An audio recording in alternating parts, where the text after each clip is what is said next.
जय हिंद दोस्तों ये घटना है उत्तर प्रदेश का एक जिला आजमगढ़ और जो आजमगढ़ का एक थाना लगता है रानी की सराय और वहाँ की ये सच्ची घटना है।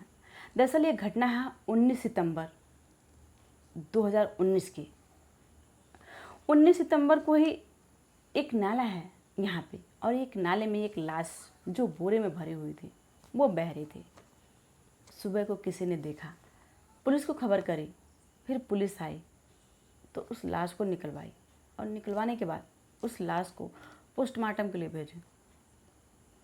जब पोस्टमार्टम के लिए उधर लाश को भेज दी, फिर इधर राहगीरों से अगल बगल से सबसे पूछताछ करने लगी कि आखिर इस चेहरे के पीछे कातिल कौन है, कौन इसकी हत्या किया, आखिर ये लाश किसकी है, ये चेहरा किसका है।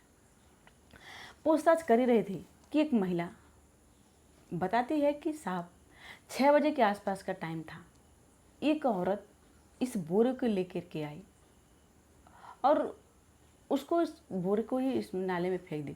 लेकिन मुझे ज़रा से भी अंदेशा नहीं हुआ कि इस बोरे में लाश थी, उसके साथ एक लड़का भी था। फिर उस महिला के बताए हुए आधार पे, उसका हुलिया जो बताती है उसी आधार पे जो पुलिस है उस महिला तक पहुंचती है। जब महिला तक पहुंचती है तो महिला से पूछताछ करने लगती है, लेकिन महिला तो शुरू में नानुकुर करती है, लेकिन जब सख्ती से पुलिस पूछताछ करती है तो वो सारा बयान कबूल कर लेती है। दरअसल वो बताती है कि एक रोज़ उसकी बेटी रात के लगभग 1 या 2 बजे थे कि घर में रो रही थी, सिसक रही थी। जब मैं जाकर के पूछी कि बेटा क्या हुआ है तो वो कुछ नहीं बताई।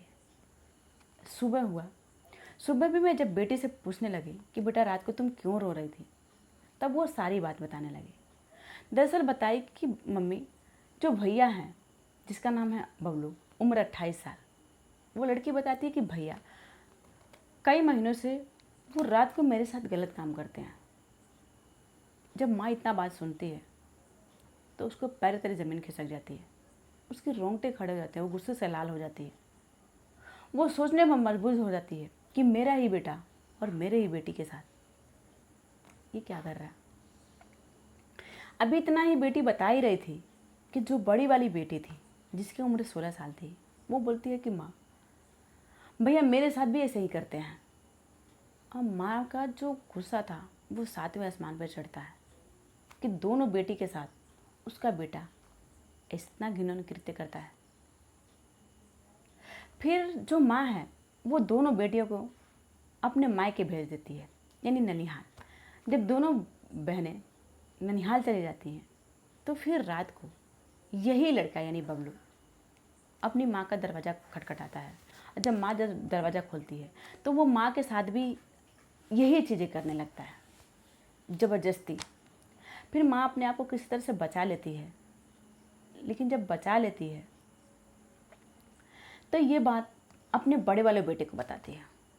फिर वो बड़े वाले बेटे के साथ मिल करके एक रोज़ अच्छा सा खाना बनाती है और बनाने के बाद उस खाने में ही कुछ नशीली पदार्थ मिला देती है और उस बेटे को ज़रा सा भी अंदेशा नहीं होता कि उसके साथ क्या होने वाला है। जब वो नशे की हालत में हो जाता है तो रात में ही उस माँ और बेटे ने मिलकर के उस बबलू की हत्या कर दिया। और हत्या करने के बाद सुबह के लगभग 6 बजे ये माँ और बेटे दोनों मिलकर के उस लाश को बोरे में भरे और भरने के बाद उस नाले में फेंका है। जब फेंक दिए उसके बाद ये घर चले आए, लेकिन पुलिस इस माँ और बेटे को गंभीर धाराओं में मुकदमा दर्ज कर जेल भेजती है। वहाँ के जो एसएसपी हैं त्रिवेणी, 2019 में वहाँ के वही एसएसपी थे। उनका कहना है कि अगर ऐसी बातें थी तो पुलिस में कंप्लेन करना चाहिए था, पुलिस में एफआईआर दर्ज कराना चाहिए था उस लड़के के ऊपर। अगर ऐसा इस माँ और बेटे ने किए होते तो आज ये दोनों जेल जाने से बच जाते और वो जेल में रहता। लेकिन ये अपने हिसाब से किया सब, उसकी हत्या कर दिया। दोस्तों हमारे कहानी सुनाने का मकसद किसी को परेशान करना नहीं, किसी को विचलित करना नहीं, किसी के भावनाओं को ठेस पहुंचाना नहीं, बल्कि आप लोग को सतर्क करना। जय हिंद, जय भारत।